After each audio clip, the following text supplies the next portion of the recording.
to be a minister in the Union Cabinet. He must step down.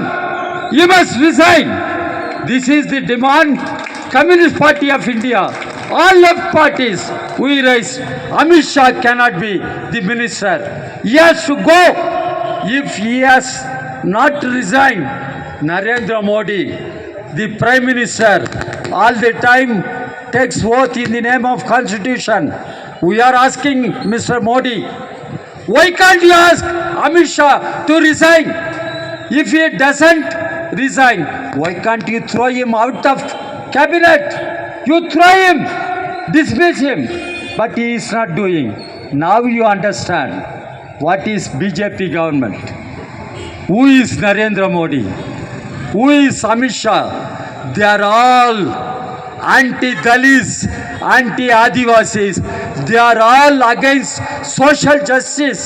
They are all against social empowerment of Dalits and Adivasis. 75 సంవత్సరాల ఎన్నికల సందర్భంగా పార్లమెంట్లో రాజ్యాంగం యొక్క గొప్పతనాన్ని చర్చించిన గురించి ఏర్పాటు చేసినటువంటి పార్లమెంటు సమావేశంలో మన హోంమంత్రి అయినటువంటి అమిత్ షా బాబాసాహెబ్ అంబేద్కర్ని అవమానపరుస్తూనేటువంటి వ్యాఖ్యలు చేసిన సంగతి మనందరికీ తెలుసు.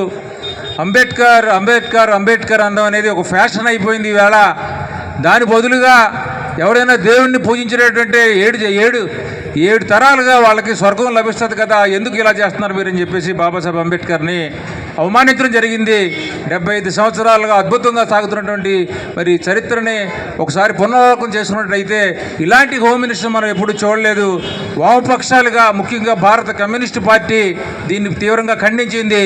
నరేంద్ర మోడీని ప్రశ్నించింది, అతన్ని రిజైన్ చేయమని చెప్పండి, లేదు కదా మీరు అతన్ని తొలగించండి క్యాబినెట్ నుంచి అని చెప్పేసి బాబాసాహెబ్ అంబేద్కర్ ఈ అవమానపరిచిన వాళ్ళని ఇంత క్యాబినెట్లో ఉండడానికి వీల్లేదని చెప్పేసి భారత కమ్యూనిస్ట్